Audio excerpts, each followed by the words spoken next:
వృషభం వారికి కనుక చూసుకుంటే మీకు ధనాన్ని ఇచ్చే కారకుడు బుధుడు, గృహాన్ని ఇచ్చే కారకుడు రవి. ఇప్పుడు ప్రజెంట్ కేతు కూడా ఉన్నాడు అక్కడ. అలాగే వివాహాన్ని ఇచ్చే కారకుడు కుజుడు.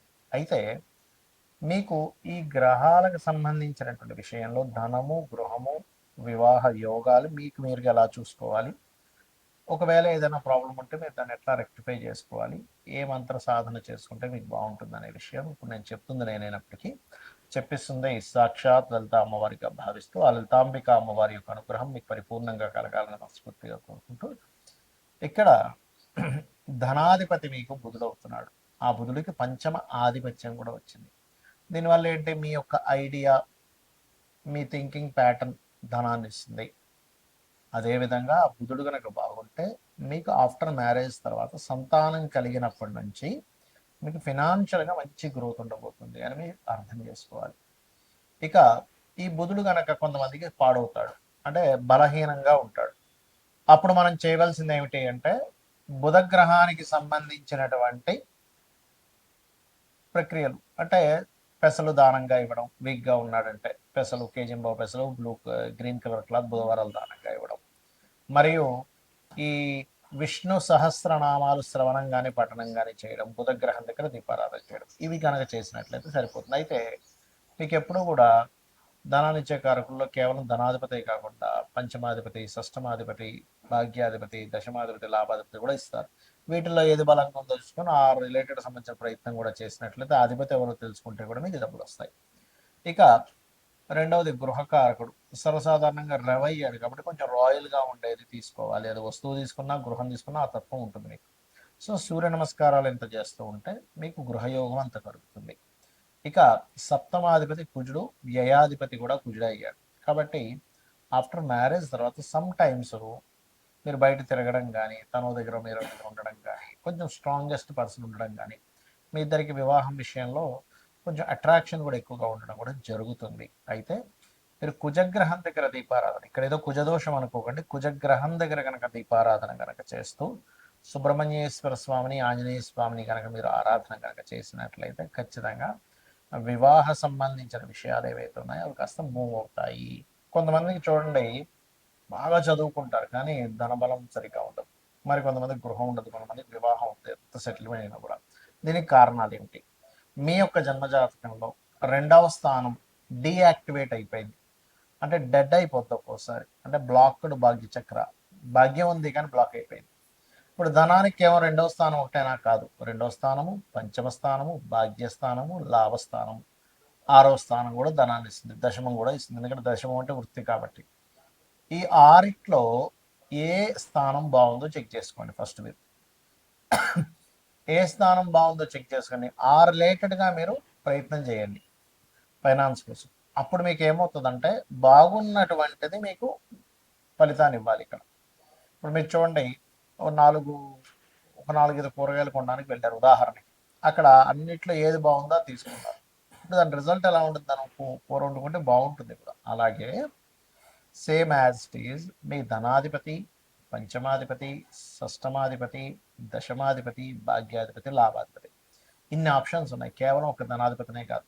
వీటిలో ఏది ఉందో చూసుకొని మీ ధనము ఏ యోగంలో ఉంది, అంటే ఉద్యోగం చేయడం ద్వారా ఉందా, విదేశాలకు వెళ్ళడం ద్వారా ఉందా, లేకపోతే వ్యాపారం చేయడం ద్వారా ఉందా, ఆ వ్యాపారం కూడా మీరు కొన్ని సార్లు చూడండి సర్వీస్ రిలేటెడ్ చేస్తారు. మన కొంతమంది ప్రోడక్ట్ అమ్ముతారు, కొంతమంది ఆన్లైన్లో అమ్ముతారు, కొంతమంది షాప్ పెట్టి అమ్ముకుంటారు.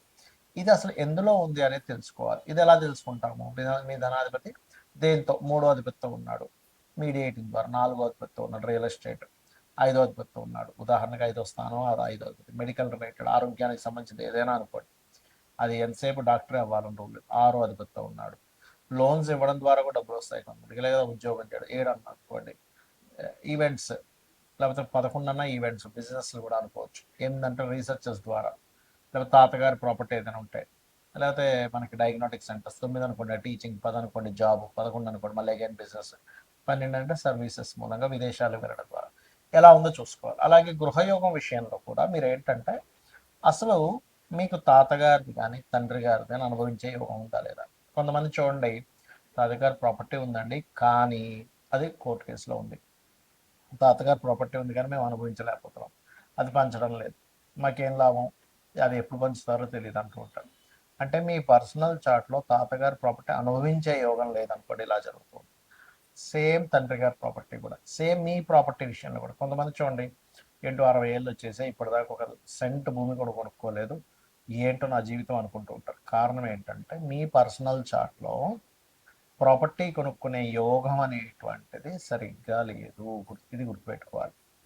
కాబట్టి ఏమవుతుంటుంది, మీరు ఎప్పుడైతే ప్రాపర్టీ కొనుగోలు చేసేటువంటి యోగం సరిగ్గా లేదో దానివల్ల కూడా ఇబ్బంది పడుతుంటారు. అప్పుడు ఏంటి, మీ పేరు మీద కొనుక్కోవాలా, మీ జీవిత భాగస్వామి పేరు మీద కొనుక్కోవాలా, లేదా మీ పిల్లల పేరు మీద కొనాలో తెలుసుకోవాలి. అప్పుడు మీరు ఆ రకంగా సంకల్పం చేసుకుంటే మీరు కొనగలుగుతారు. మీ జాతకం లేనప్పుడు మీరు మీ పేరు మీద కొందామని అనుకుంటే అది కొనలేరు, గుర్తుపెట్టుకోండి. అలాగే మరొక విషయం ఏంటంటే ఇక్కడ గమనించినట్లయితే ఈ యొక్క ఈ ప్రాపర్టీ రిలేటెడ్ సంబంధించినటువంటి అంశాలలో పర్టికులర్గా మీరు అర్థం చేసుకోవాల్సిన విషయం ఏంటంటే మీ పేరు మీద ఏ డైరెక్షన్ పనికి వస్తుందో కూడా చూసుకోవాలి. ఇక ఇది మరి మరి ప్రాపర్టీ యోగం రావాలంటే ఏం చేయాలి, మీరు వారాహి అష్టోత్తరం చేసుకుంటుంటే దాని చికాకుల్లో ఉన్న ప్రాపర్టీ కూడా మీకు రావడం జరుగుతుంది.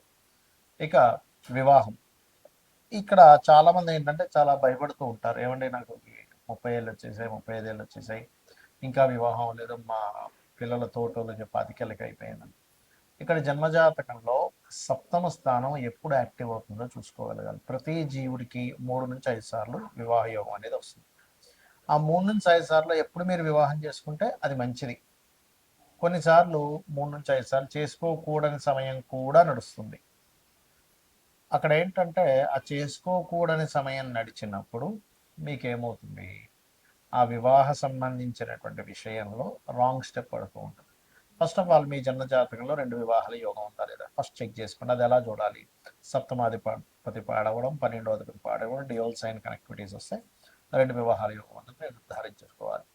రెండవది ఏంటి, లేట్ మ్యారేజ్ యోగం ఉందా, సాటన్తో కనెక్ట్ అయితే లేట్ మ్యారేజ్ యోగం. అలా కాకుండా సప్తమాధిపతి మంచి శుభగ్రహాలతోనే ఉన్నాడు, ఎర్లీ మ్యారేజ్ యోగం, అందులో లవ్ మ్యారేజ్, ఇంటర్ క్యాస్ట్, ఇలాంటివి కూడా ఉంటాయి.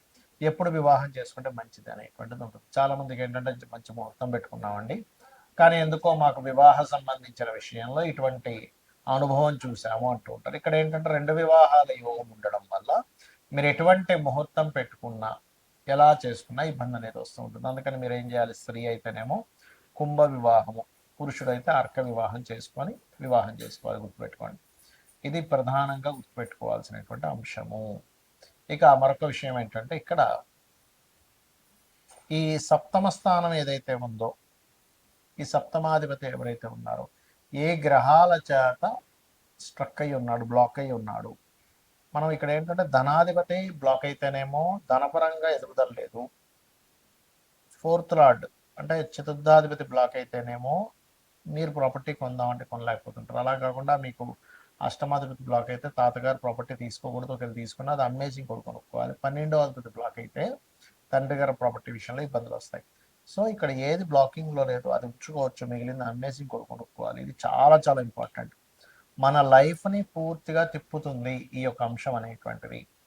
అలాగే మరొక విషయం ఏంటంటే ఈ వివాహ సంబంధించిన విషయంలో ఈ జాగ్రత్తలు తీసుకుంటూ, బంధువర్గంలో యోగం ఉందనుకోండి, బంధువర్గంలో చేసుకుంటేనే బాగుంటుంది. లవ్ మ్యారేజ్ యోగం ఉంటే లవ్ మ్యారేజ్ చేసుకుంటేనే బాగుంటుంది, గుర్తుపెట్టుకోండి. ఒక్కొక్కసారి జీవిత భాగస్వామి ఇబ్బంది పెట్టే వాళ్ళు వస్తారు, అది మీ పూర్వజన్మల్లో కర్మలో ఉన్నటువంటి విషయం. ఆ కర్మని మీరు తగ్గించుకోవడానికి లలితాహస్రనామాలు రెగ్యులర్గా చేసుకుంటూ, ఇప్పుడు ఆల్రెడీ వివాహం అయిపోయిందండి కానీ చాలా ఇబ్బంది పడుతున్నాం అని అనుకునేటువంటి వారు ఓం శివకామేశ్వరాంకస్త శివా స్వాధీన వల్లభాయై నమః అని మంత్రం చేస్తూ ఉండండి, మీకు అన్ని విధాలా బాగుంటుంది. రెగ్యులర్గా లలిత చేసుకోండి. ఈ రకంగా మీరు మీ జాతక చక్రంలో ధనాన్నిచ్చే కారకుడు ఎవరు, గృహాన్నిచ్చే కారకుడు ఎవరు, వివాహాన్నిచ్చే కారకుడు ఎవరు చూసుకోండి, అన్ని విధాలా మీకు బాగుంటుంది. శ్రీమాత్రే నమః.